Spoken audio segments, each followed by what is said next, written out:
नाजरीन, आज हम जिस मुल्क के बारे में बात करें वो है स्कॉटलैंड। चैनल को सब्सक्राइब कीजिएगा, वीडियो को लाइक कीजिएगा ताकि हर आने वाली नई वीडियो आप तक पहुंच सके। स्कॉटलैंड ये वो मुल्क है जहां कोई नहीं रहता। दर हकीकत ये स्कॉटलैंड है जहां सिर्फ 20% हिस्से में लोग आबाद हैं।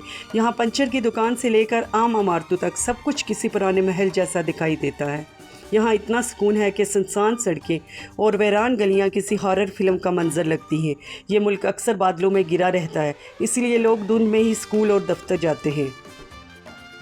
इस मुल्क के तारीखी महलात और किले किसी ख्वाब की दुनिया जैसे लगते हैं। इस मुल्क में आपको जगह जगह किले नज़र आएंगे, और सिर्फ यही नहीं बल्कि यहाँ के ज़्यादातर पुराने घर आज भी खाली पड़े हैं, जहाँ कोई भी नहीं रहता। देहात ऐसे हैं जहाँ आबादी बहुत कम है और बाज़ औक़ात मीलों तक कोई शख्स नज़र नहीं आता। बारिश, धुंध और ठंडी हवाएं यहाँ के मौसम का अहम हिस्सा हैं, जिसकी वजह से पूरा माहौल और भी पुरअसरार नज़र आता है। यही वजह है कि लोग स्कॉटलैंड को दुनिया की सबसे पुरसुकून और दिलकश जगहों में शुमार करते हैं। स्कॉटलैंड का दारुल खिलाफा एडनबरो एक ऐसा शहर है जहाँ सदियों पुराना किला आसमान को छूता है, और दूसरी तरफ पुरअसरार पुरानी गलियाँ आपको किसी फिल्म में ले जाती हैं। एडनबरो तारीख, खूबसूरती और कहानियों से भरा हुआ है। ये स्कॉटलैंड का दारुल हुकूमत है और अपनी शानदार आर्किटेक्चर, पहाड़ी मनाज़र और कदीम सकाफ़त के लिए दुनिया भर में मशहूर है।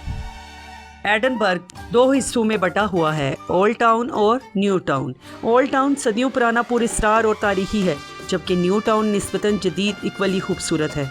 शहर के करीब ही आर्थर सीट नामी पहाड़ी है जहां लोग हाइकिंग करते हैं और ऊपर से पूरे एडनबर्ग का व्यू देखते हैं।